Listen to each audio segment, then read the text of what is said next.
Now, the idea of the Anunnaki symbol, representative of this golden flying disc that has at its heart a red dot which represents the life within, and around the gold disc the idea of a blue energy field.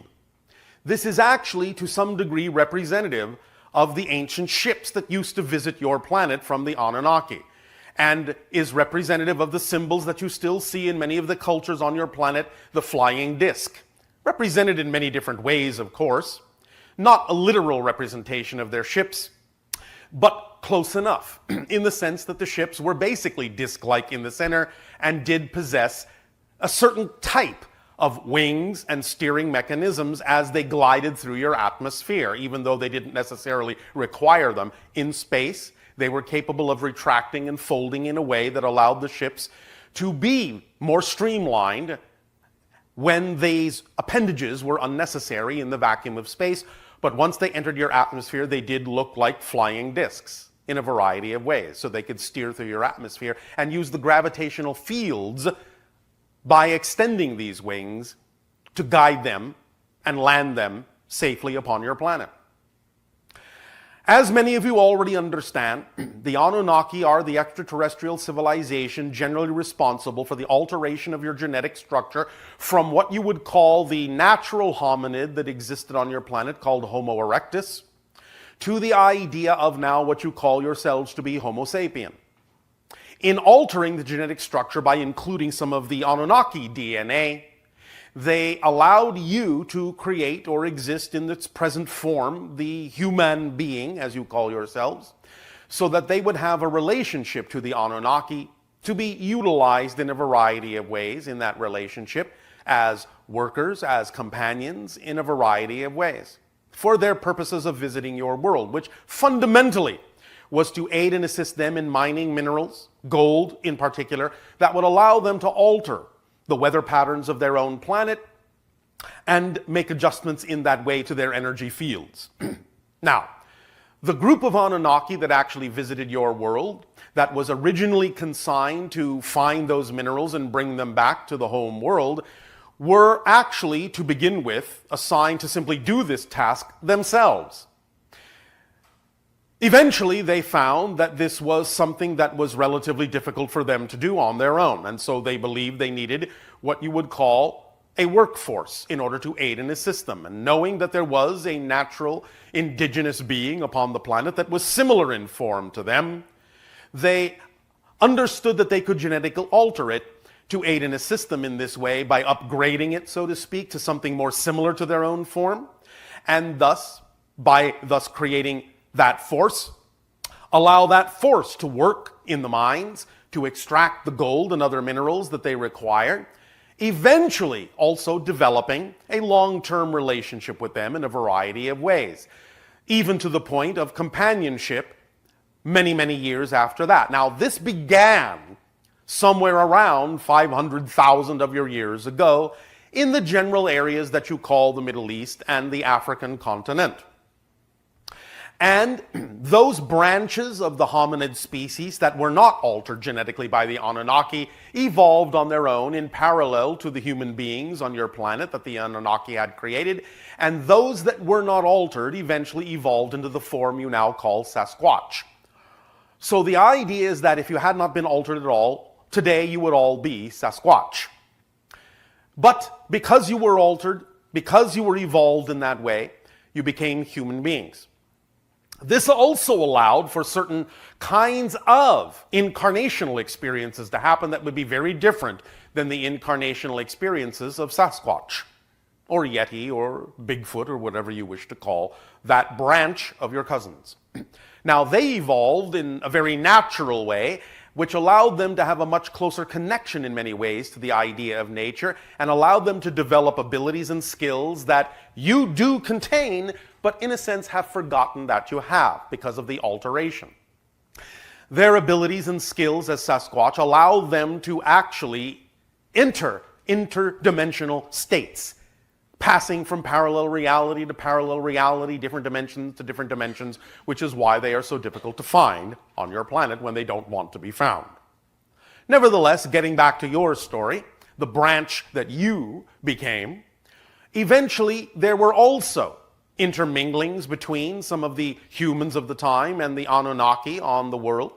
And these created births, natural births of beings that you have in your legends come to call the so-called demigods and so forth. Now, the Anunnaki were much taller in general than you are. And some of the earlier races on your planet of humanity were also much taller than most of you, although you are regaining not only your height again, but also your longevity, because in times past, a lot of the genes were passed along to the human beings that were genetically created that allowed them to live for hundreds of years, because the Anunnaki lived for thousands of years. The idea is that you are regaining this ability again. The genetic material is being opened up again because of new vibrations that are now existing in this present day on your planet, allowing you more longevity, allowing you greater height, greater health, greater vitality. And you are opening up those connections energetically to the Anunnaki and those genetic materials that you contain. Now, of course, the Anunnaki themselves also contained a mixture of different genetics from different races. We will not get into that so much right now, although you can certainly understand, we will give you a little bit of a sneak preview, that one of these was what is called on that diagram the Proto-Sapiens. We will get into them another time. But you could say that in general, the Proto-Sapiens are the precursors of all the human forms in your galaxy. Now, the Anunnaki, the branch that was on your planet and creating the idea of the Homo sapien groupings, were actually just a branch. And in their original assignment, were not really supposed to tinker with the genetics of the planet. When the main council of Anunnaki discovered that they had done so and created a new intelligent race of beings, well, let's just say they weren't very happy about it.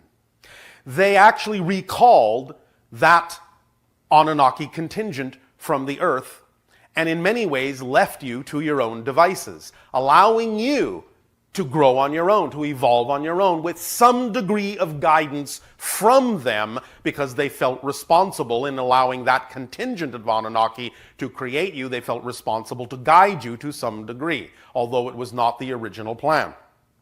And so again, the stories of visitations over time, again from the idea of angels and gods from the sky, leading and guiding and teaching in a variety of ways to allow you to grow into your own civilization and allow you to take over some of the cities that had been created and become the actual kings of old, although the Anunnaki bloodlines still coursed strongly in their veins.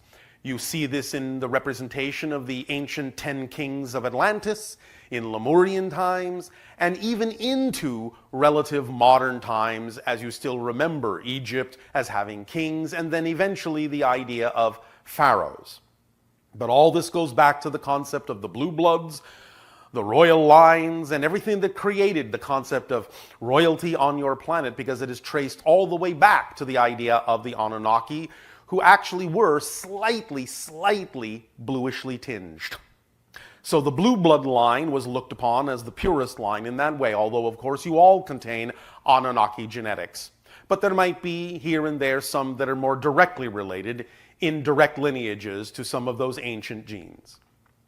Now, once that began to happen, and you had on your planet contingents of humans who were creating their own civilizations, mostly guiding themselves with a little bit of input here and there from extraterrestrial beings and extra-dimensional beings, teaching them how to open up their consciousness to tap into source, to draw down and download information from a variety of sources. Then eventually humanity was pretty much left on its own in that way to evolve to a certain point to see if they would arrive at a point where they could then reconnect with the idea of extraterrestrial beings, extra-dimensional beings, which would show that they evolved to a point where the next stage of evolution could occur. Okay, Bashar, are there any Anunnaki either here physically on Earth or communicating telepathically with anyone here? Not in their original form contemporarily, unless you are referring to the Greys as the devolved result of a certain branch of Anunnaki. A faction of the Anunnaki set up shop, if you will, on a planet, and ultimately created catastrophes in their world that ultimately resulted in the devolution of themselves into the form you now understand as the Gray. Right, I actually knew that. So in that sense, they are still, to some degree, Anunnaki, though they now require the idea of the genetic material that they utilize to create the human body to begin with, to reinforce their own race and create the hybrid species so that they can incarnationally continue. So in that sense, I suppose if you want to simply talk about it incarnationally, you and we together are also offshoots of Anunnaki. Yes, exactly. At least to some degree genetically. Are there any, maybe looking at it from a time-traveling standpoint, although we know there's no time really linearly, are there any ones from what we would perceive from our past that are here now that have From time to time, they do peer in, yes. From time to time, they have participated in certain things, yes. It is not that common. From time to time, this has been done, yes. It is not that common. Okay. And when some of what individuals have called the large Nordics are to some degree representative of some of the ancient Anunnakis. You follow? Yes, I've heard you. That said, I'd like to go into the origins of those beings, What beings? the Anunnaki, All right. and the bloodlines of the Anunnaki. We will delve a tiny bit into that. Can you tell me the origins of Hermes Trismegistus, or Thoth, his father and bloodline? Well, Hermes Trismegistus is farther down the bloodline than Thoth is? Same incarnation of the same soul? Well, same oversoul. Remember that reincarnation is an illusion. Yes. Yes, everything exists at once. Yes. You can have the experience of reincarnation, but that's not mechanically what's happening. It's simply that as you perceive through linear time the connections that you make from the now, you perceive them as if they are memories. Yes. Therefore, you call them reincarnations instead of multiple simultaneous incarnations, coexistent with me now. Yes. Nevertheless, the idea in linear terminology of Hermes is a little bit farther down the line, and yes, is connected to the idea of a similar oversoul extension to Thoth. But in terms of the idea of the Anu origins, you're actually talking about something that comes from a different dimension. So you couldn't say like Enki is the previous bloodline before Thoth. You're talking about something that is actually a parallel bloodline, not necessarily a linear one. Okay. So the different, would you say the two warring factions of like what they talk about Enlil and Enki Yes. being two different distinct bloodlines that have been at That's conflict? more precise. Okay. And so the Brotherhood of the Snake and the origins of the Brotherhood of the Snake were from the Enki lineage of the incarnations of like Adam, Jesus, and some of those teachers. The snake representing the concept of ancient wisdom, yes. Then the Anunnaki come and like guide us. They did. What do you think some of the stories in the Bible are about? Okay. Of angels coming down to guide you, of being led through the desert by a pillar of fire and a pillar of cloud. What do you think that's about? It's about the guidance of the Anunnaki who recalled those who created Homo sapiens because that was against their law to do so. But they then realized that they had to take responsibility for guiding you up to a certain point until they felt that they could let you sort of evolve on your own to see what would happen. Do you think that though they will return after They have evolved in a certain way that they are no longer the Anunnaki you knew hundreds of thousands of years ago. Some of them have evolved into what you will now experience as the Pleiadians. There was another thing that I hope it's not too personal and you can say if it was. Oh, all right. Okay. We were discussing, and you stopped what we were discussing because there was a synchronicity between you and April when I brought up the DNA work that I'm doing. Yeah. And I find some interest in the DNA work that I do everywhere. Yes. And I was going to incorporate that into my book. Go ahead. I will, thank you. All I was wondering if you could give me any pointers on that. There are different cultures around the world that would assist me in Well, a again, broader, the idea unified now version. is that many of the markers that were turned off in the Anunnaki hybridization that created Homo sapien are now being turned on in your DNA. This is why you're experiencing expansions of consciousness, becoming more sensitive to formerly invisible energies, becoming more what you call telepathic and psychic. Even the desire to explore spirituality is the result of certain genetic markers being turned on that have been turned off for thousands upon thousands of years. So you are becoming more like the Anunnaki now, and therefore it is important for you to maintain the vibrational state of being that you prefer, so that you will not necessarily walk down exactly the same path, but will be your own version of that idea in a positive and constructive way. I have so two big topics or questions that I wanted to go over. Yes. The first is the story of Adam, Eve, and Lilith. Yes. I was wondering if maybe you can shed some light on that, and did these people actually exist? Well, in a manner of speaking, yes, although the story, you know, in a sense, has been rendered into something simplified as a tale, as a metaphor.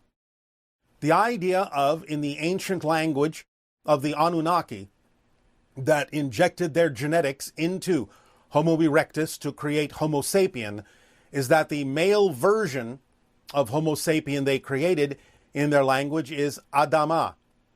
The female version is Eva, which you have transliterated into Adam and Eve over time. So the idea is that, of course, there was a first male and a first female, but the idea has been truncated, collapsed, condensed into the metaphorical story that you know in your Bible.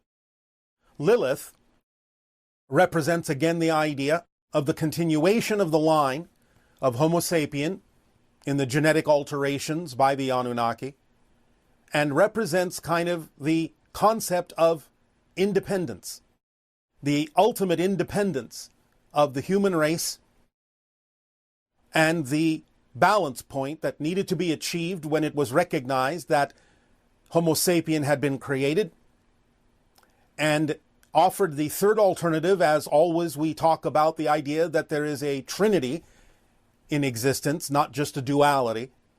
So the concept of Lilith and the feminine principle in balance, the masculine and feminine principle in balance in Lilith, creates the midpoint, the third reality, the balance point in the Trinity between the two dualities of male and female. And why is it that Lilith, it seems to be that she was taken out of the modern version of what we learn? Because as a patriarch, he grew and wanted to reinforce the idea of male dominance, the concept of the balance point of male and female in one body was anathema to them. And they sought to remove it so that they would retain control and empowerment over others and over the female side. Okay, and that's interesting.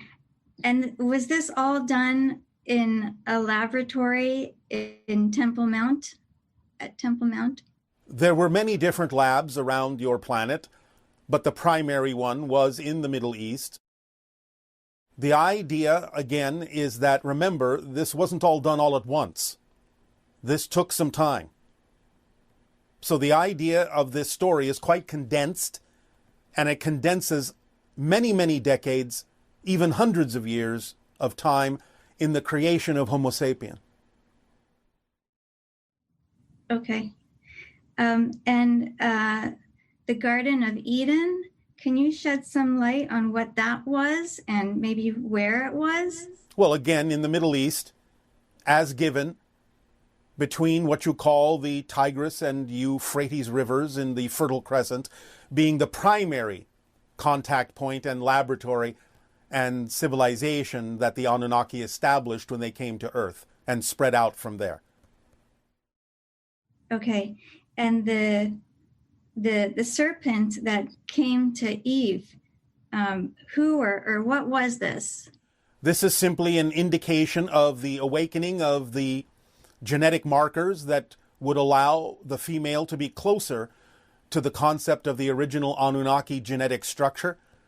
This is why you have the double intertwined serpents on your medical caduceus still today, as an indication of the genetics laboratories and the genetics that were injected into Homo erectus to create Homo sapien, being that in the feminine side there was an alteration that allowed the feminine side to become a little bit more aware of the situation than the masculine side, and a little bit closer in expression to the original Anunnaki genetic strain.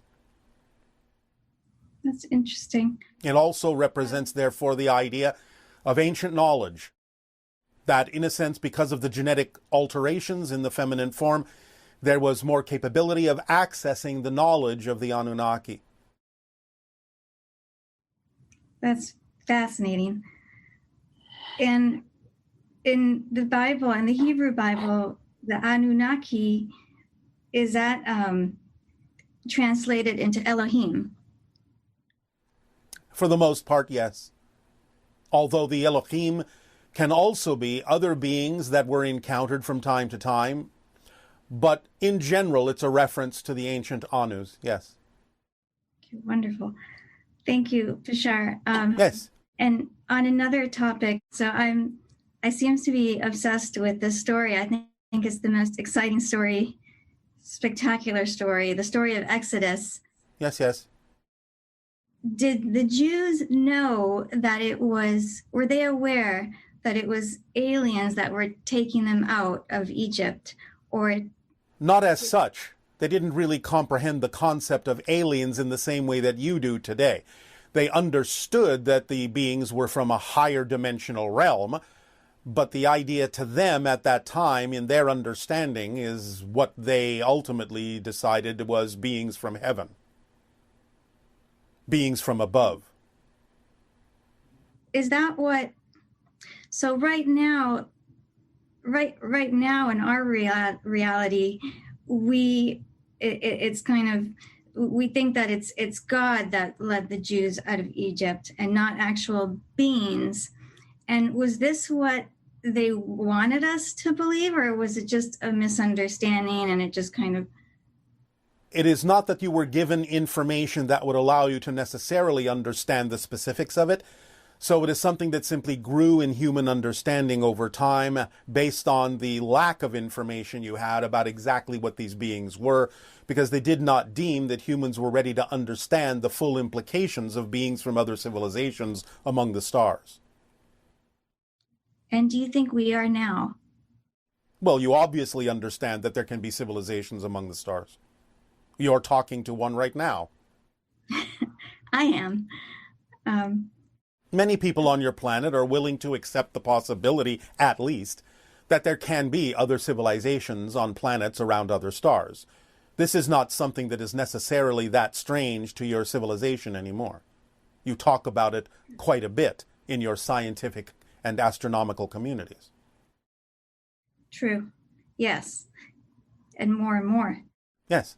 And I was wondering if you could describe, I would really like to know what the interaction was like between Moses and the ETs at the top of Mount Sinai. Some of it was physiological, some of it was telepathic. He was invited into a craft.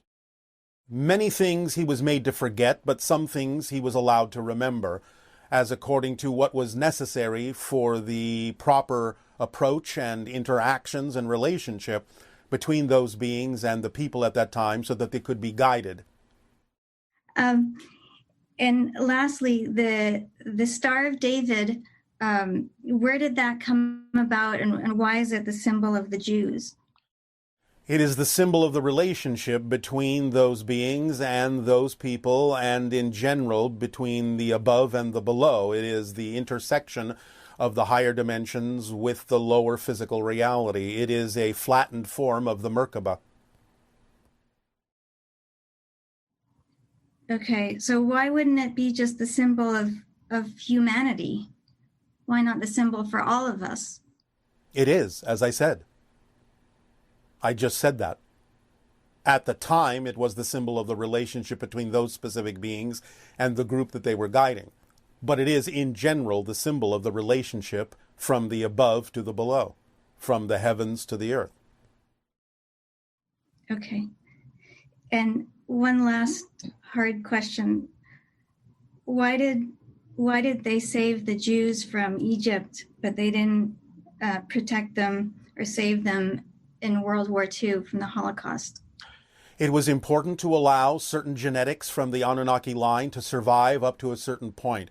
But beyond that, once there was dominion of the humans of the earth to make their own decisions, their decisions could not be intervened or interfered with beyond a certain point. Okay. Thank you so much, Bashar. I love you very much. Our unconditional love to you as well. By the way, had they not tinkered with you, you also would not have evolved the concept of religion in the way that you did. You would simply have, as you're rediscovering, a concept of a natural relationship to creation rather than intermediaries. It was because many of them made you believe they were gods and allowed you to worship them that the entire basis of religion was created on your planet. You wouldn't have it if it wasn't for their existence in your lives back then, about 500, 300,000 years ago. Yes, it is. And again, we're talking holographic history, because there are many versions of this. You are evolving to a point where you will have a version that will serve you in the best possible way, which is one of the reasons why, when open contact actually does occur, one of the gifts you will be given is what you might think of as your true history on Earth. All of it. All the missing pieces. Everything. And then you will get to decide which parts you relate to and how you can allow yourself to be the people that you prefer to be, that would be representative of the kind of people that would have been created by the true history. That is in alignment with who you truly are. That's what we mean by true history. Not that there is only one history that is true, but that it is the history that is true for who you prefer to be, vibrationally. Does this make sense? Yes. All right. The being you called Christ's message was, you are all Christ's. Mm-hmm. The idea of follow me is be like me, mm-hmm. because you contain everything I'm showing you. When your Jesus said, I am the way, he did not mean follow him in a religious context. He meant be the way I am, because you are that way. So, the idea also is for all of you to understand that this is what the so-called second coming actually is the awakening within each and every one of you of your own Christ consciousness, your own Buddha nature, your own Krishna spirit, your own holy Wavoka. All of that is all who you are, and you've created reflections down through the ages to guide you, to remind you. But because of the disconnection in your consciousness, it didn't always take. But a few people here and there would get it. Until such time as now you have arrived at a place where you finally are beginning to understand that he was misunderstood in his day. Very much so. Still misunderstood to this day. And the Bible, I'm thinking, isn't an accurate translation of what he was trying to Not teach always, us no. and tell us. No. Much of what, in that sense, that individual was teaching is very similar to what you are now understanding in what you call your metaphysical age. The idea is that simply people back then couldn't understand it. But to put it in a more fundamental sense, Yeshua, or as you say, Jesus, really did not intend in any way, shape, or form to create followers, intended to create leaders, equals, did not intend to create Christians per se, intended to let you all know you are Christ's. That's the greatest misunderstanding of the information. Does that make sense? Yes. All right. So much of what you're understanding today is the idea that that individual was teaching, even down to the concept of how powerfully your beliefs create your reality, yes? Yeah. Because did not, in that sense, at least to some degree, the Bible quote him as saying, it is your belief, it is your faith that has made the difference? Yes? And did it not also say that when Yeshua even went back to his hometown, because people there only knew him as a carpenter and did not believe in the things that other people said he could do none of those things in his hometown. And the Bible says so very clearly. You understand? Yes. It's all about the idea of your belief system. It's all about the idea of what you know to be true. It's all about your actions, all about your alignment. This is all that individual was saying, and that's what he meant when he said, I am the way. He meant, be this way. I'm the example. I'm the way. Be like me. Good day. Speak up, speak up. Hello? Hi. There are countless stories of people, even devout Muslims, having profound experiences of Jesus, leading them to convert. At the same time, there are also demon-related experiences, particularly within the industries like music, where the idea of selling one's souls for fame persists.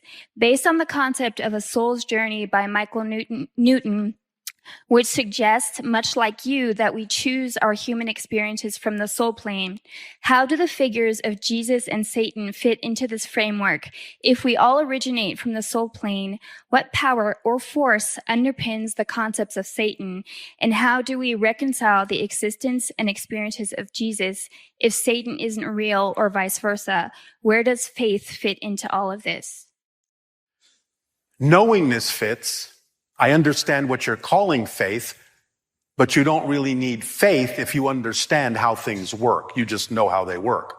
The idea of Jesus and Satan fit in as archetypal, symbolic representations energetically of the idea that the universe is a polarity between love and fear.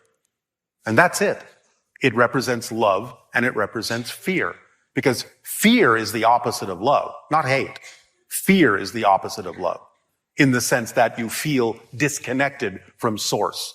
So the idea of Satan is just an embodiment in human consciousness as an archetypal form that represents the absence of the experience of unconditional love, which is the vibration of existence itself. And love is representative of the vibration of existence itself. So Satan is the idea of the rejection of existence, which can't happen, because you can't cease to exist from fear. And the idea of Jesus is the symbolic representation, and Krishna and Buddha and all of those ascended masters, representative of the idea of being in harmonic association with the vibration of existence itself. Does that explain it to you? Yes, but where does the force, again, if you look at people that believe in demons or Satan or anything, where does that force or that power come from if we all it comes through them from source, because source doesn't care which way you go, because source is unconditional. You understand the meaning of that word unconditional? Yes. Well, if you understand the meaning of the word unconditional and understand that it's about love and fear, then you understand that polarity is part of existence. And therefore, source doesn't really have an opinion as to which way you go, because it's all capable of giving you lessons. Remember that when you return to your soul, you are in a state of balance, and you know, and you learn lessons from every experience that you've had. Whether you spent time in physical reality believing in demons and Satan and experiencing fear, when you go back into your soul state, your true state, your natural state, You understand why you may have done that, how it may have served others, playing off of you, and all sorts of things. It's like playing a role that allows polarity to be played out so the souls can grow and expand based on those lessons, based on those concepts of the play between love and fear. Okay, one more, please. What key questions can I ask myself to better understand the root of my reactions towards others, especially in frustrating situations like dealing with inconsiderate drivers? And how can I align more deeply with the trait of patience towards them and others in similar situations? Do you have frustration with young children who you know don't know any better yet? Not really. Then take that attitude toward those drivers.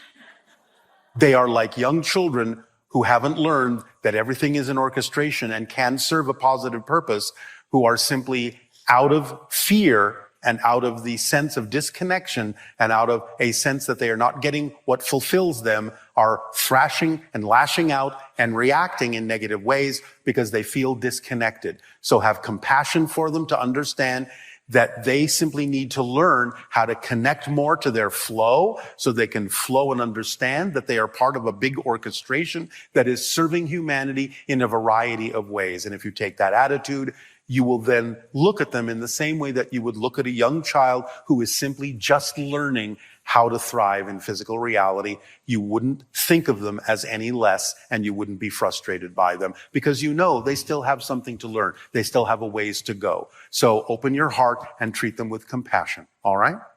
Fair enough. Thank you so much for your insights.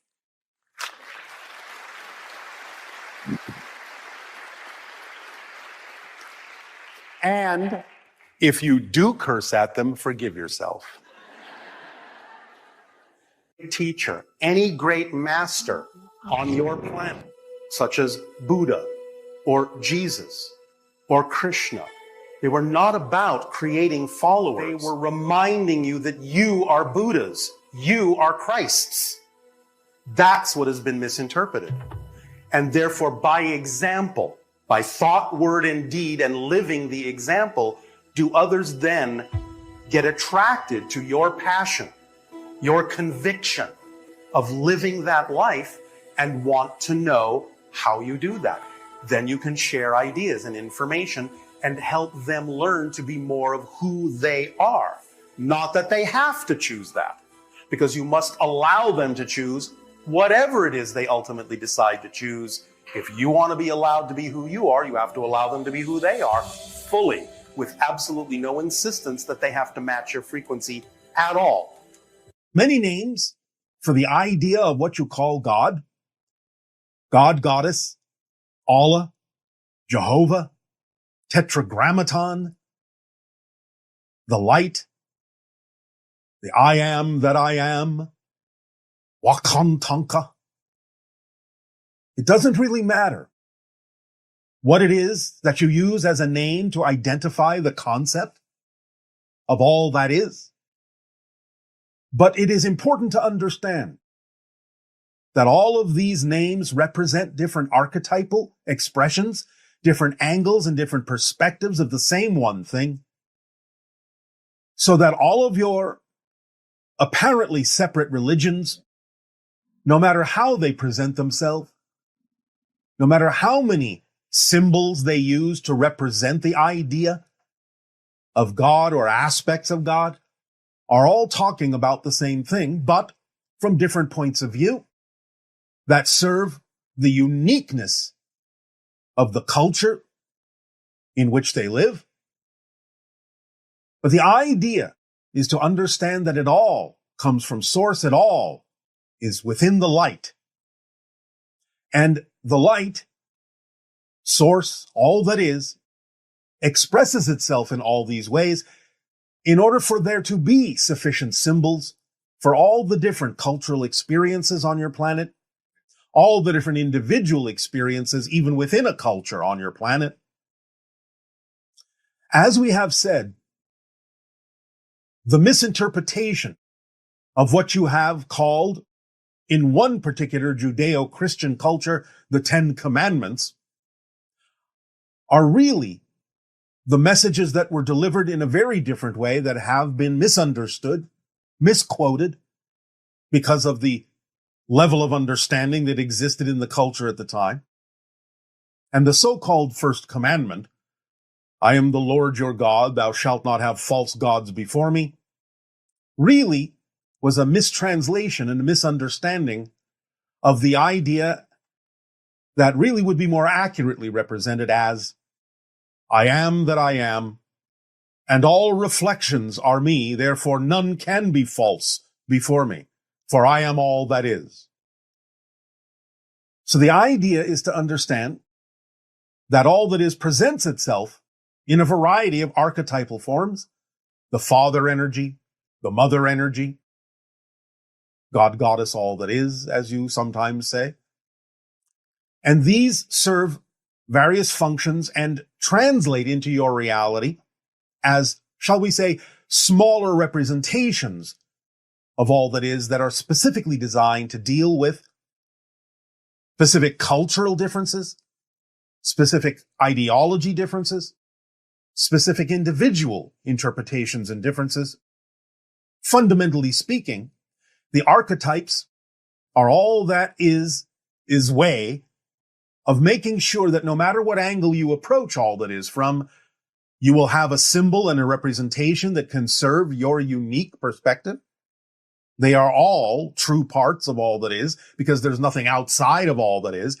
Anything you can experience as an archetypal representation, or even when you assume it is the entire representation of all that is true and accurate, because all that is everything that can possibly be. There's no outside to it. There is nothing that is not it. So it doesn't really matter how you relate, what relationship you form with the idea of any presentation of all that is, any idea or formation of the idea of God, be it the old man with the long beard, be it the idea of the Virgin Mother, be it the idea of a rock or a mountain. It matters not to all that is, because all that is all those things and more, beyond even your imagining. For all that is in its archetypal presentations also forms the symbols that are relatable to not only your particular human culture, but many cultures throughout the cosmos, throughout infinity. Anything and everything being a reflection of all that is has its own way of understanding the presentation of archetypes from source, has its own representations that make sense to their cultures. So there are an infinite variety of presentations of all that is, but it is still the same one thing fundamentally.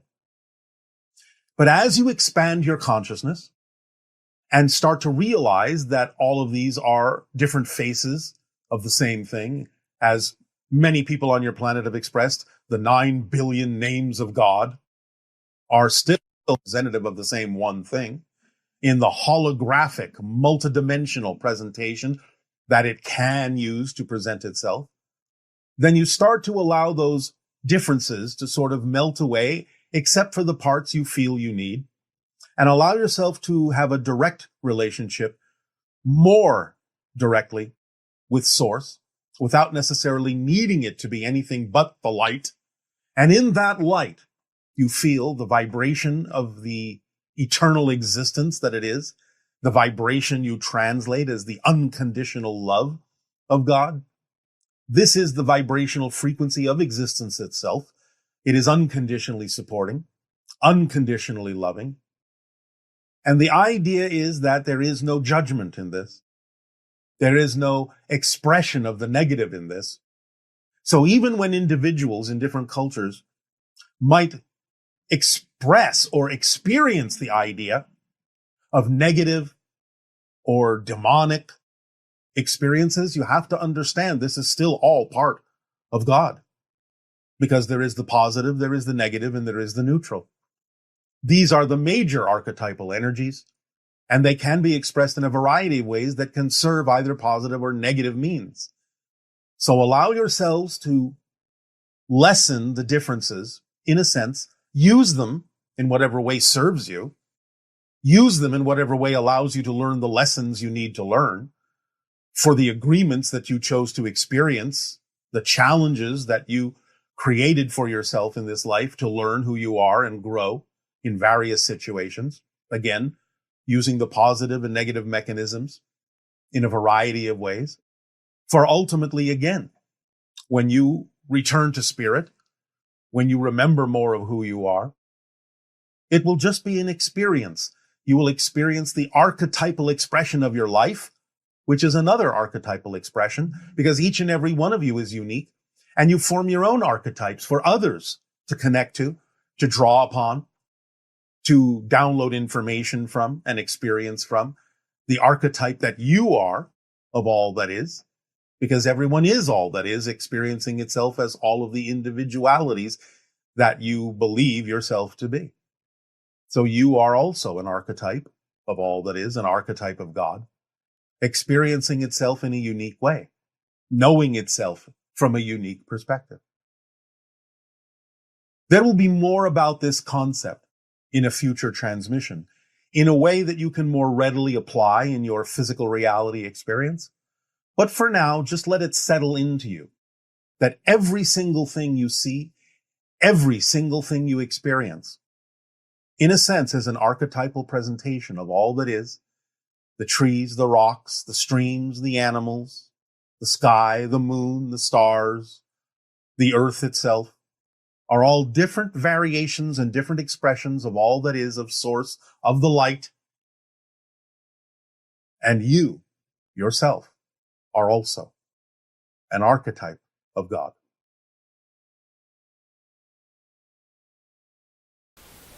What you call skepticism. Many individuals in your society think, all right, I'm going to be very scientific, I will be skeptical. Skepticism is not a scientific attitude. Objectivity is. Skepticism is a pre-built bias. Objectivity is balanced. Objectivity says, all right, here's a concept. How does this apply? How can this be applied? What can I learn of it? One way or another. What in this concept will work or won't work for me? Skepticism says, this is hogwash. I will, therefore, go in exploring this with resistance already, rather than an open, balanced, objective point of view. Nothing is truly ever truly objective. Everything is always subjective. But you can create, subjectively, an objective attitude. But skepticism is not scientific. And any true, quote-unquote, scientist will be the first to understand that. Because if skepticism were a scientific tool, there would be very few things you would ever discover. So when, many times, individuals in your society say that they are skeptical, many times it is simply a misinterpretation. Many times they are being truly objective. But many times when individuals think they are being objective, they are actually being skeptical, which means they already have a built-in belief about what it is they are approaching. You follow me? Yes, I do. Thank you. And also allow us to remind you that because skepticism is a built-in belief, then quite often skepticism will only be able to manifest in life the result of that belief. In other words, I told you so. And when you get the manifestation that lets the individual say, see, I told you so, that's an indication that the only reason they got that manifestation is because they, to begin with, believed that they were going to be able to say, I told you so. So it is a self-perpetuating prophecy. Thank you for your sharing. You are the path you need to be. Do not forget, a path is not what you are on. A path is what you are. You cannot be off of yourself. Enjoy the path you have created yourself to be. We thank you for sharing that idea with us at this timing. We will suggest that you all enjoy a short break.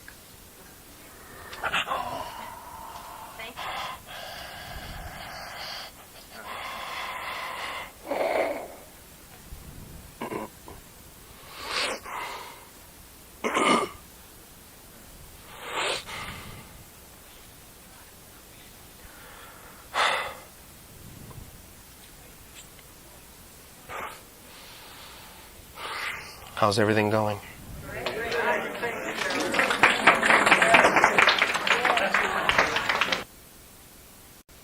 Sharing.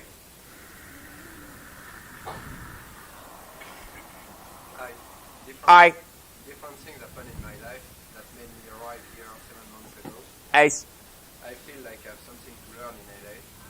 I tried with macrobiotics and different things, but I still feel that I'm not going to make it. Can you help me? Make it in what? I don't know. The purpose for me is learning something here, and You are learning by anything that you do. Everything is a valid tool. Everything. If you are going through life perhaps simply looking for a few specific things, you may overlook the fact that everything that happens in your life is there for a reason. Everything. Even though you may have created specific manifestations that you desire to unveil in this particular life, the living of this life in the fullest way you possibly can is the actual fundamental purpose of this life. Because whether or not you have ever lived before, whether or not you will ever live again, you are a reincarnational being, but you will only be this you once. So, in that sense, you do only have one life to live as this you. Therefore, living this life to the fullest is the purpose of this life. Within that life, there may be many things you truly desire to do. Therefore, many individuals, when they go through life looking for a specific thing that would seem like the purpose of their lives, create difficulty in finding that thing because they don't recognize it's up to them to decide what that thing is. Anything that excites you the most is the purpose that you will decide to do. And you will be therefore fulfilling the purpose of your life, because you will be living it, as you say, to the hilt. So, what excites you the most? What do you want to do?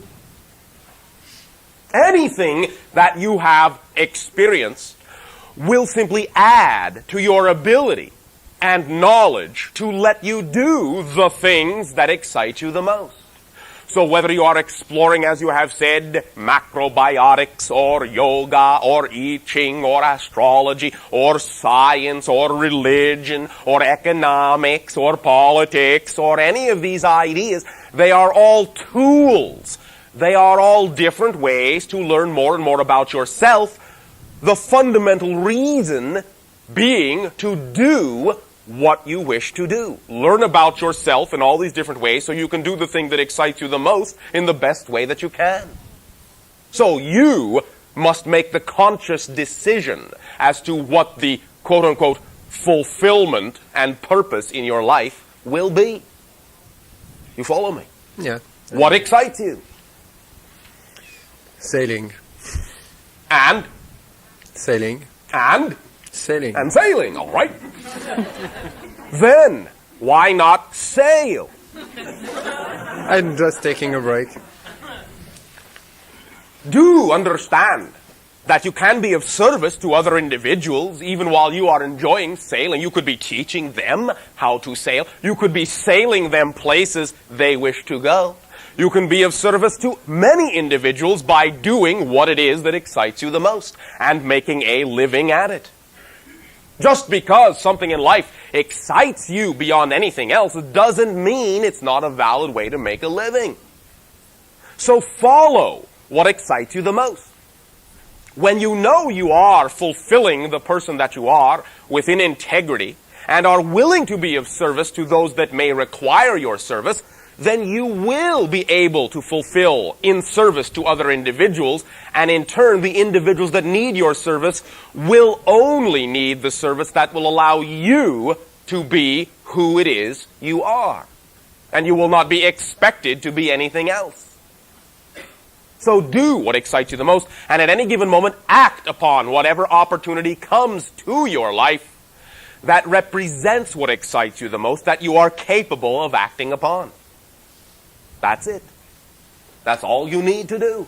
And you will be supported in complete and total abundance. You follow me? Yeah, that makes sense. Thank you. Thank you. Sail away. Sharing. Good evening, Bashar. Good evening. This is my first time to hear channeling such as this. This is my first time here. Welcome. Thank you.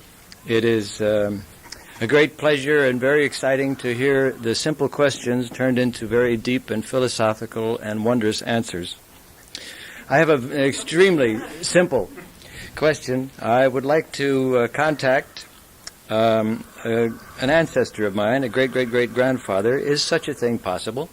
Such a thing is possible.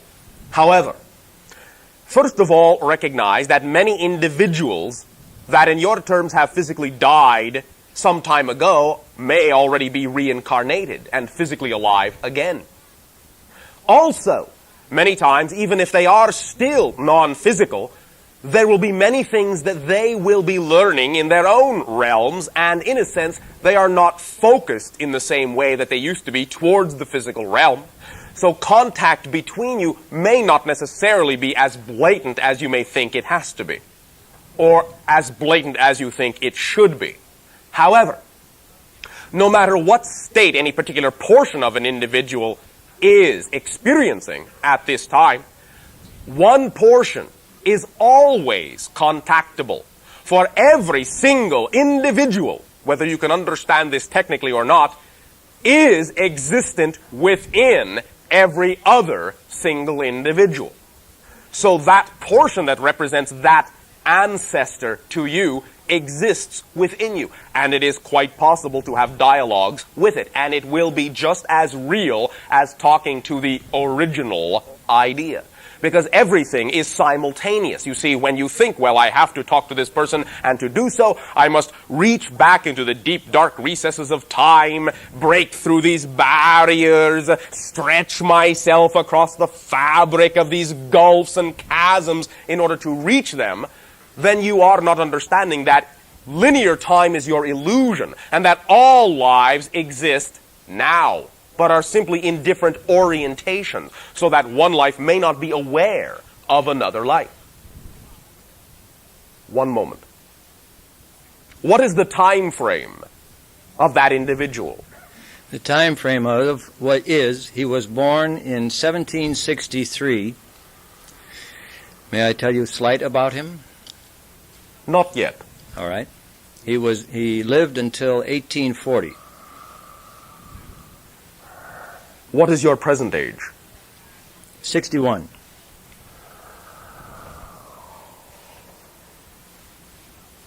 Are you discovering something now within your life that has to do with either trade or what you would colloquially call magic?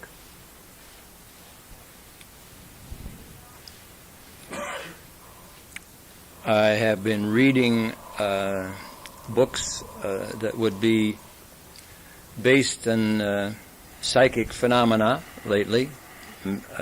Trade, magic, I'm not sure. All right. What is the idea of psychic phenomena to you? What does it mean to be psychic?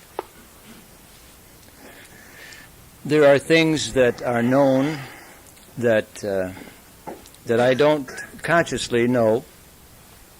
When someone can express or accomplish something in a realm that I don't consciously understand, I consider that a psychic phenomenon. Now you have described an effect. Yes. But what is it?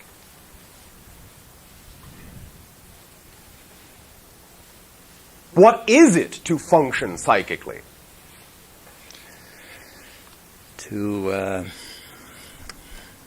I don't know. All right. What is the feeling?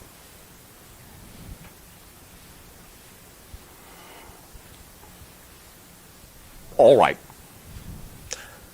Functioning psychically is simply empathy, identification with another individual. It is, in fact, a type of being in love. Now, when you are in love in that way and identifying fully with another individual, you adopt a similar pattern of vibratory frequency. That similar pattern of vibratory frequency allows you to interpret the energy of the universe in the same or a similar way that they interpret it. So you create in your mind similar thought patterns. It is not that you're actually reading their minds. You are, in a sense, mimicking their minds to know what they think. That is how psychicness functions. When you create a link with any other individual, no matter when they physically live, then you are identifying not just with them, but as them.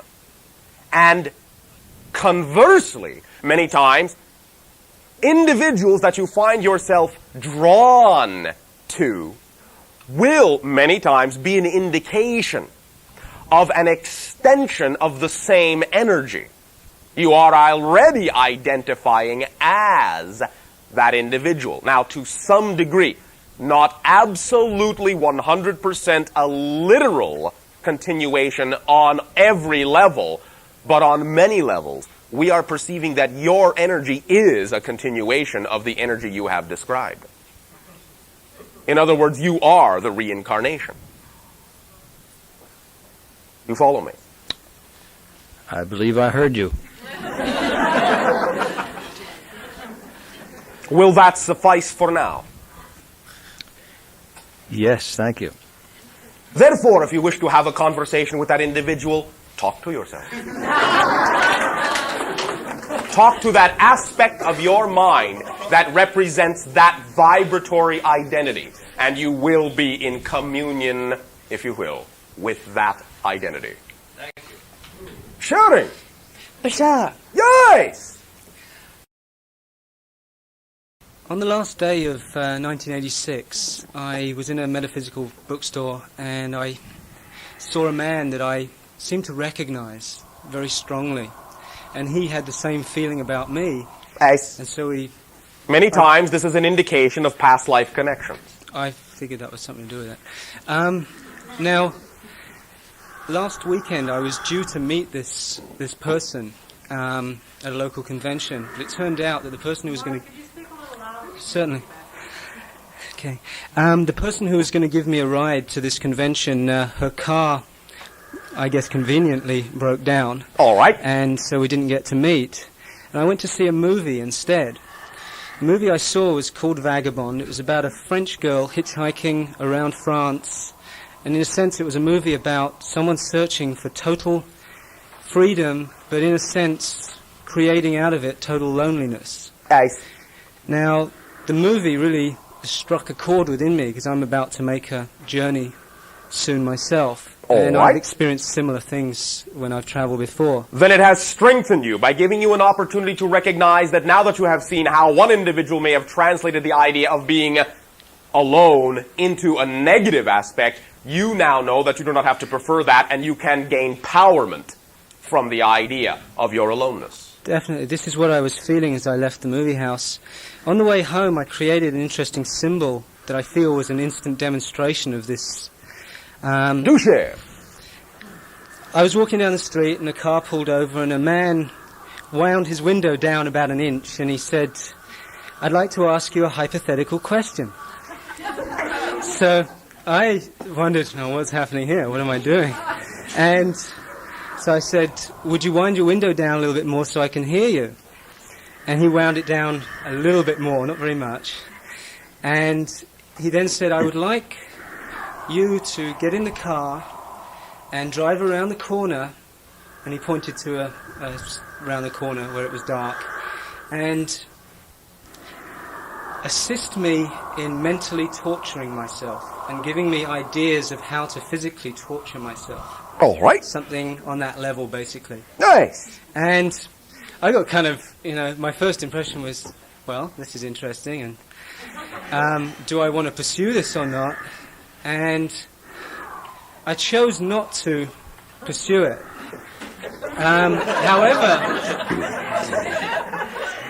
However, as I was walking away, I realized that if I had made the choice to go there, or even invite, I had the feeling that maybe I could have invited him to my house and talked to this being and shared some of the ideas that I have about, or that I have experienced to do with struggle and pain. All right. And now I'm changing my own ideas All about right. that. In thinking about this, it's reflected to me, and this is my version, I'd like you to share whatever you feel All right. about it. You were speaking to a fragment of yourself, Yes. but continue. I felt that I was seeing myself before, Yes. so to speak. Yes. And A the past window, self. Yes. the window was, in my opinion, was representative of the old aspect of myself. Only wanted to open the window a little bit, Very but I wanted the good. window all the way down. Very good. And so that I could reflect to the old portion of myself and unify the old portion with the new portion. Your trust in vulnerability as strength, not as weakness. That's what I was thinking. Thank you. We thank you for such a loving conversation with yourself and the opportunity for the future self you have now become to send information to the past self you were to allow them to harmonize with you. We thank you for your creation of simultaneous synchronicity in your life, rather than placing yourself along a linear track. Thank you.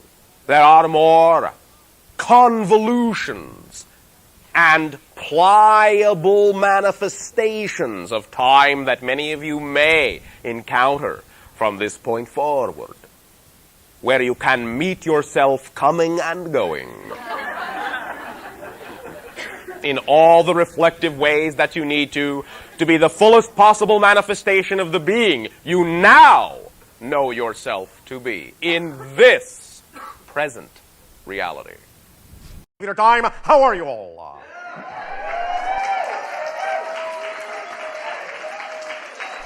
All right. We thank you for the opportunity once again to interact with each and every and all of you. Each and every time your civilization allows our civilization to interact with you in this way, it gives us an opportunity to experience through all of you, collectively, and each of you individually, another aspect, another facet of the multidimensional crystal of creation. So we thank you for this gift of sharing that forms a link and a bridge between our respective realities and co-creates with us a new third reality in which we can vibrationally interact more closely, more strongly each and every day. To begin this transmission, we would like to recognize the idea that many of you have requested more information about the process of acceleration in your transformation. And so we would like to address that subject with the title Slipstream, to allow you to become much more superconductive, much more hyperconductive of the energy that you are, flowing through your being, flowing through your body, flowing through your consciousness, so that you can, as you say, gain a handle on how to allow this energy to serve you best in the most conscious way possible. What is acceleration of energy? What is the transformation? What is actually happening in the idea you call the transformation on your planet at this time? Well, thank you for asking. I will answer. The idea of transformation really is more awareness of more of yourself, more of who and what you actually are already. Because you're not really so much becoming something as you are remembering what you already are, awakening to what you already were created to be. So this entire process of transformation, this entire process of acceleration is all about gaining more and more aptitude, more and more awareness, more and more ability to perceive more of the being you are already created to be. And in that process, thus then being more capable of actually applying more of your awareness, more of your energy, more of your consciousness to your physical reality experience in such a manner so as to allow your physical reality to reflect back to you those changes going on within you in a positive and constructive and expansive and integrative way. Now, we wish to clarify a few ideas that we have perceived exist within many of the people on your planet with regard to these ideas, with regard to these processes, with regard to, most specifically, the definitions that go with these processes. We have heard many of your people talk about the idea of wanting to learn how to shift, wanting to learn how to change. And again, I remind you, it isn't really about learning how to shift, learning how to change. It is becoming more aware of the fact that you are already shifting and you're already changing. The idea we have also heard from many of you is that you want to let go of doubt and you want to learn to trust more and more and more in your true self. And again, I remind you, it isn't about learning how to trust. It is about learning what to trust in. Because the idea is that shifting, changing, trusting are all automatic functions of your existence. You cannot help but shift. You cannot help but change. You cannot help but trust. Oh, but Bashar, I have doubts. Yes, I know. But doubt is not a lack of trust. Doubt is a 100% trust in a definition that is out of alignment with your truth. There's a difference. You are never, ever, ever, ever, ever, ever, ever, not for a moment, not trusting something to be true. The question, therefore, is not, how do I learn to trust? The question is, how do I allow myself to trust what I want to trust in, instead of trusting what I don't prefer? That's the issue. You don't have to learn how to trust. You don't have to learn how to change. You don't have to learn how to shift. You do it automatically. It's built into you as a mechanism of creation because you are co-creators with all that is. So let go of the idea that this has to be difficult, that you have to learn something difficult, that you have to learn to do something you don't know how to do. You're already doing these things. You do them as absolutely automatically, so automatically, you don't even know you're doing them. That's the issue. So we remind you now that you know how to do all this changing and shifting and trusting. You do it all the time.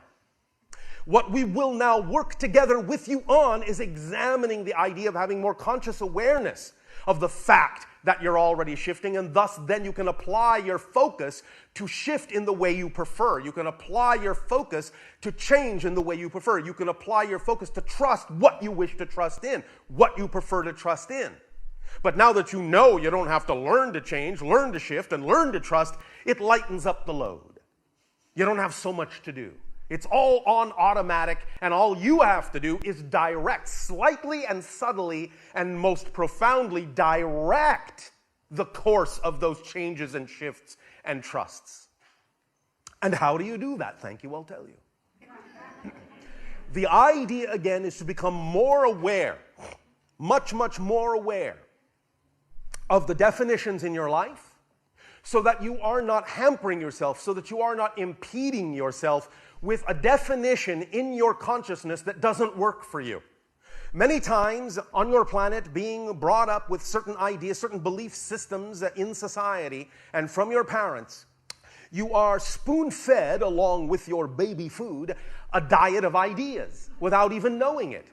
Your parents telepathically, no fault of their own, because this is what they learned from their parents and their societies, will automatically spoon-feed you telepathically with certain ideas they hold to be true.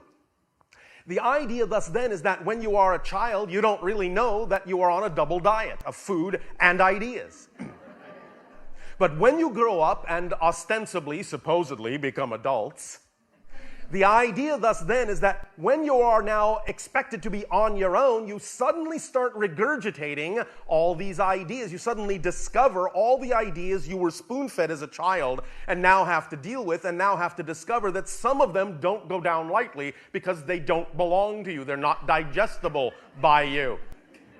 They are ideas that may or may not have worked for your parents or other members of your society, but by being generally spoon-fed this entire array of ideas, you will now be expected, in a sense, as an adult, to figure out which one of these ideas works and which you wish to continue to incorporate in your being, and what ideas do not work for you and which you are willing to let go of. But first you have to find out what they are, because these ideas were spoon-fed to you at a level and at an age where they are primarily unconscious within you.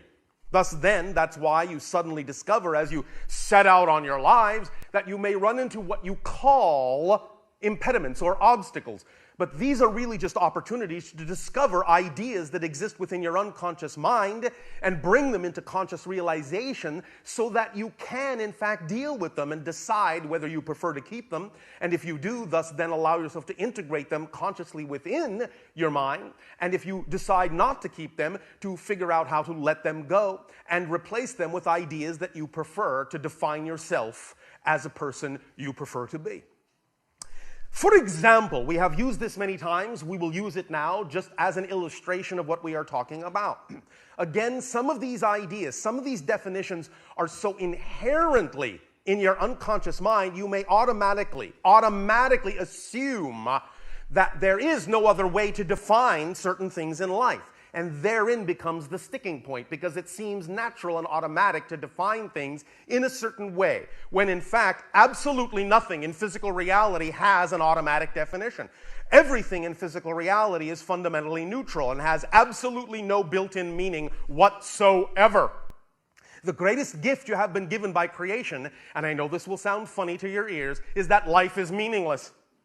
What that means is you decide what things mean, and the meaning you give to something, no matter what the situation is what absolutely and utterly determines the effect that that situation has in your life, because that situation does not come with meaning built in automatically, although it may seem sometimes to be so, because you're so automatically and unconsciously supplying a meaning to a circumstance, to a situation, that you think it just automatically must mean this, when in fact you have supplied the meaning unconsciously and thus gotten a reflection back of the fact that you have supplied that meaning, and the reflection comes bouncing back so fast that you think it's actually inherent in the situation, when in fact it's nothing but a reflection back to you.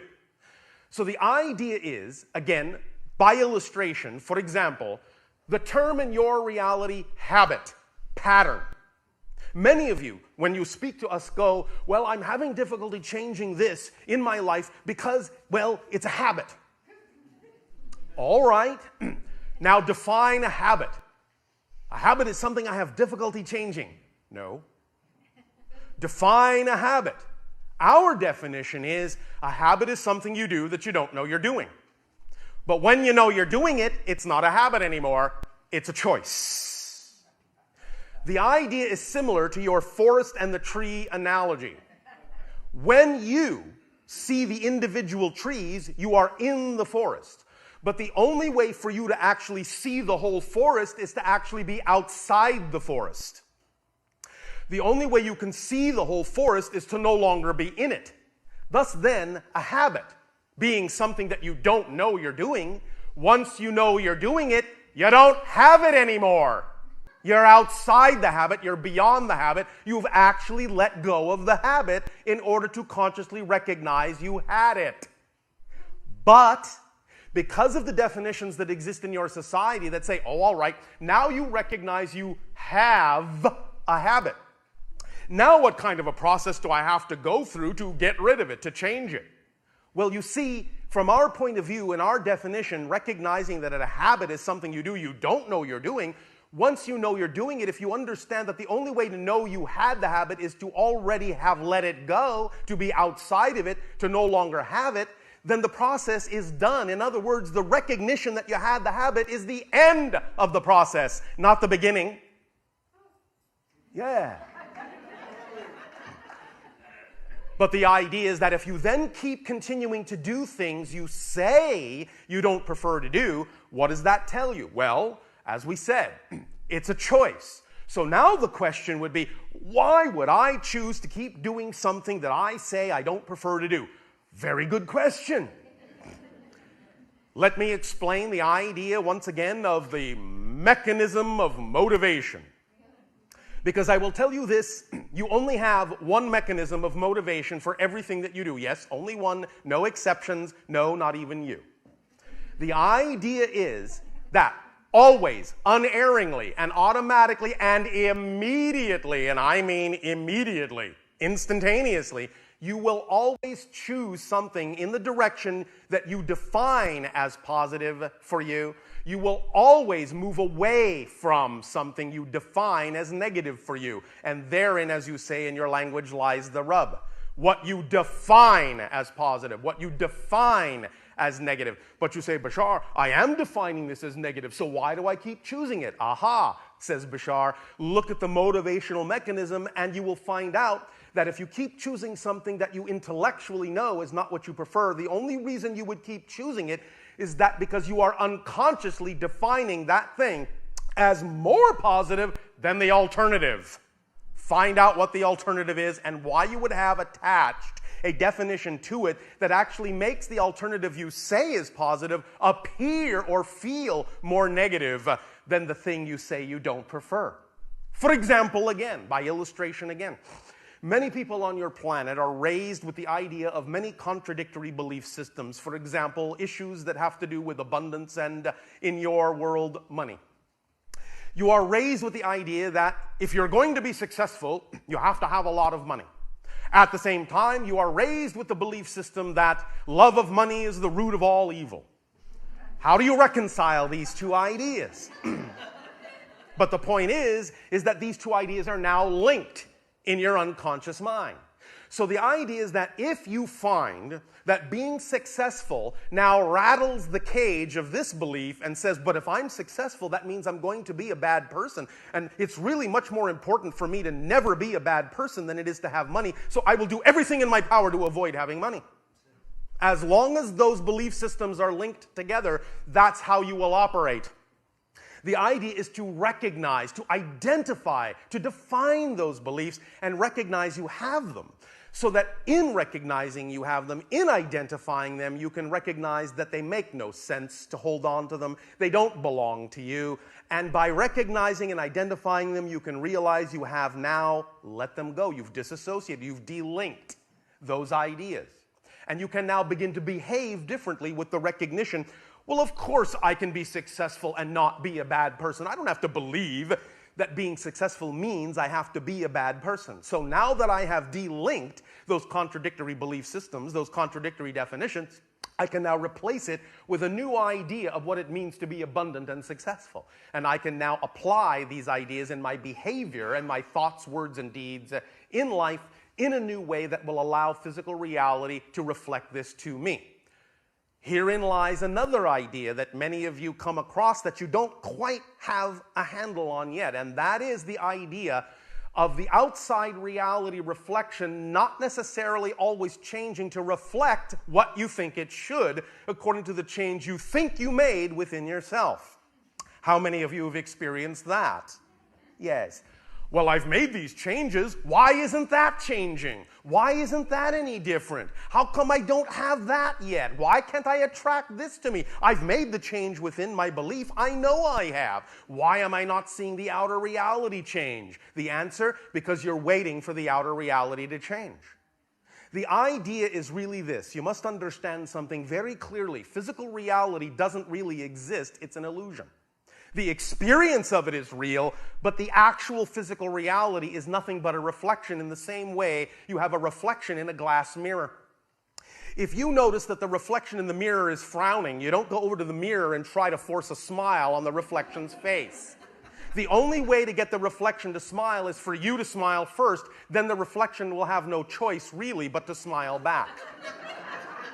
The idea thus then is that what many of you do is you go, well, yes, all right, I'll smile, but only if I see the smile in the reflection. So what you've just done is made the reflection now conditional. And by doing that, you haven't actually smiled. You've put a condition on your happiness. I will not be happy till I see the reflection, till I'm guaranteed to see the reflection smile back. And I will just stand here and wait.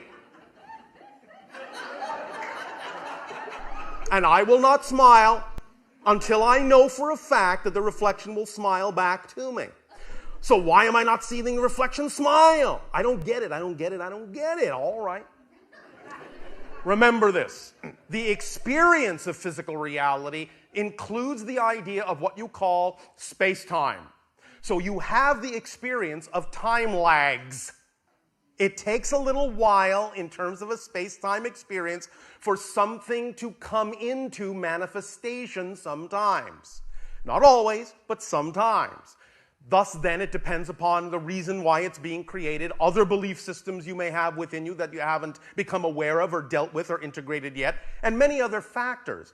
So the way you go about this, without having to understand intellectually what all those factors are, is just to realize that the idea is not about whether the outer reality changes or not to let you know you've changed. The idea is if you know you've changed, then you will respond differently to the outer reality, even if it still looks the same. That's your proof you've changed. That you're not reacting the same way to an outer reality, even if it looks the same as it did before. Now you're proving to creation that you've changed because you have a different response and you are getting a different effect out of the very same circumstance that you got a negative effect out of before. You're showing creation that everything serves double duty and you know it. You're proving to creation that you know you can extract a positive energy out of the very same circumstance that before gave you a negative experience. By responding differently to the very same situation, you are proving that you have really changed, and once you prove you've really changed, then the reflection can change. But many times you'll test yourself. And again, you will say, oh, I've really changed, but I'm waiting for that outer reality to change. And as long as you determine the degree to which you've changed by what you do or don't see in the outer reality, you have not changed. Make sense? All right. You see how you create these little cycles for yourself, these little, as you say, catch-22s for yourself. Allow us to clarify these ideas and clarify them for yourself. This is all part and parcel of the idea of acceleration and of handling the transformation in a clear and conscious way. Allowing yourself to know that you are shifting. And let's talk a little bit about the idea of shifting. Because you're shifting, well, really? You're shifting all the time. You're never really not shifting. Here's the clue. You've all talked about the idea, you've all heard about the idea to some degree of what you now recognize in your society as parallel realities. You even have movies about them now. You even have books about them now. You even have television shows about parallel realities now. It is finally leaked into your understanding to a degree where you're actually being able to use these concepts in your entertainment. So you all basically understand the concept, at least on some level, in some way, of parallel realities. Something that may or may not be similar to your own reality, time tracked, may be different in a subtle way, may be different in a very profound way, but is going on alongside, in a sense, your reality at the very same time. All parallel realities coexist simultaneously. That means all lives coexist simultaneously, and what you call the past and what you call the future, in a sense, is just another parallel reality track going on simultaneously that for the purposes of convenience in a space-time reality, you choose to define as past. You choose to define as future. But that's just your definition. It doesn't mean that there actually is a future or a past. All realities coexist right here, right now, because there is only here and now. Look around. Anytime you wonder what time it is, it's always now. There is no then, there is no when. It's always now. Always will be. Always has been, so to speak.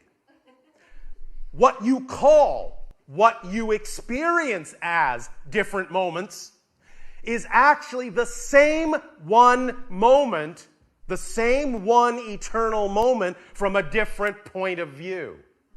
That's what you experience that you call different moments in the space-time linear framework illusion. But knowing that what you're actually doing is seeing exactly the same eternal infinite moment from a different point of view tells you that every single little change, every single little shift is nothing but a different point of view of the same existence, the same eternal now. And thus, you can realize that in order to experience movement at all, you actually must be shifting your perspective and shifting from parallel reality to parallel reality, moment to moment to moment to moment to moment to moment to moment to moment to moment. That's what the moments are, is shifting your perspective of that eternal moment that contains everything. So, in reality, you're already shifting through billions, literally billions of parallel realities every second in order to even have the illusion you call movement in physical reality. Because each and every parallel reality is by itself unmoving. It's like a still photo. It doesn't move. It's just a description of a position relative to other things. This is one whole parallel reality. This is another, and another, and another, and another, and another, and another, and another, and another, and another. Much like your frames of animation, much like your frames of film. The idea is that you're shifting already through billions of parallel realities a second, but you don't know it, because each parallel reality you are choosing to shift to is so similar to the last one you existed in that you don't notice that you are an entirely different universal parallel reality.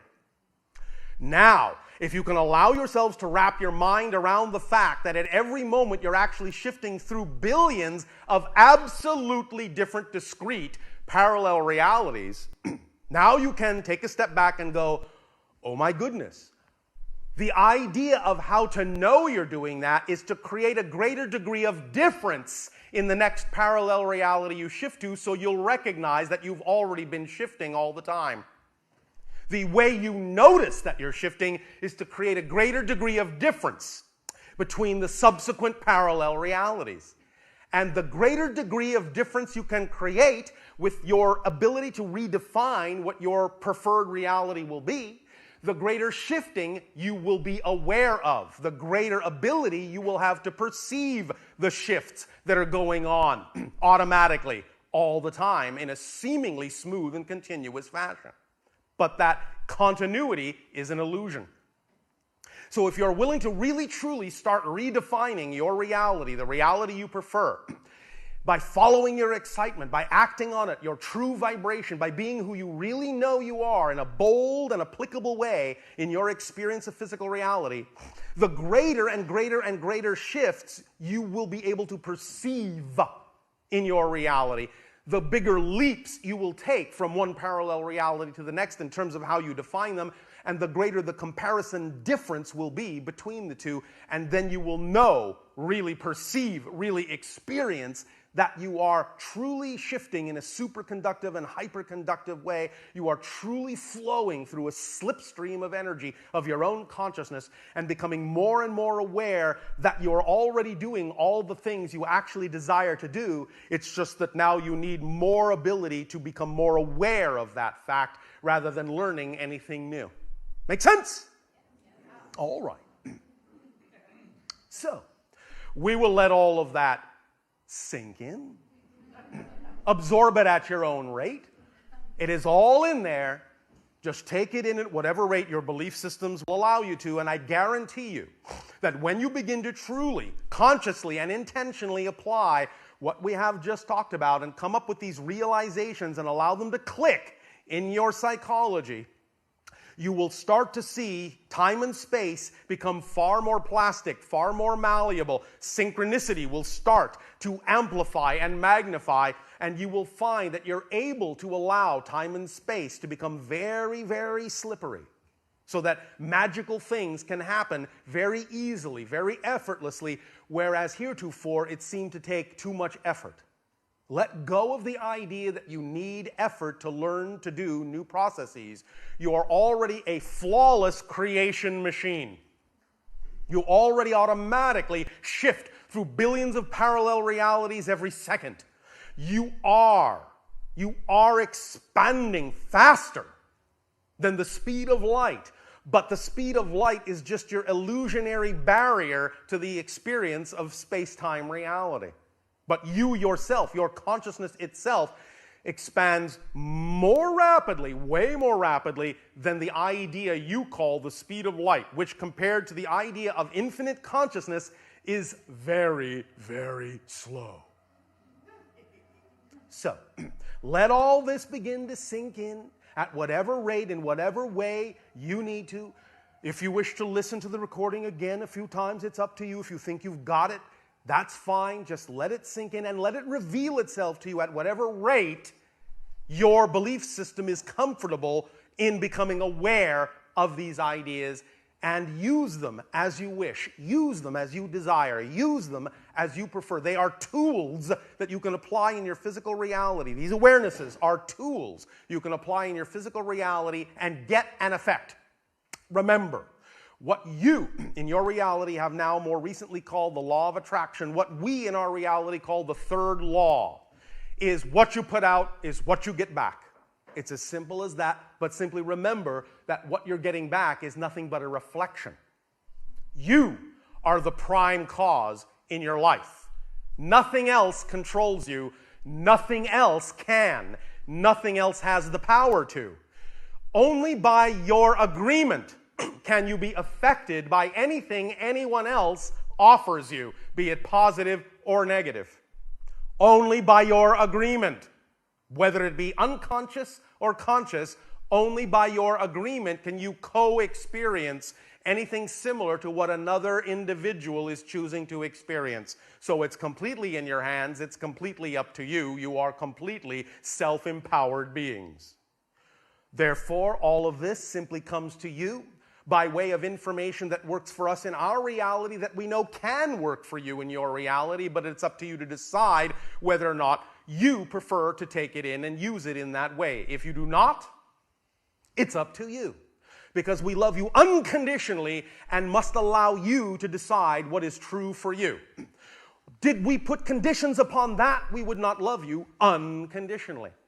One more definition, many people in your society would benefit from looking up, is the word unconditional. Because many times people on your planet will say, well, yes, I love you unconditionally except for this one condition. Thus, then, they do not understand the meaning of the word unconditional. Now, once again, in return for the gift that you are giving us, in allowing us the opportunity to interact with you in this way on this day, I ask, how may we be of further service to you through your questions and answers and dialogue?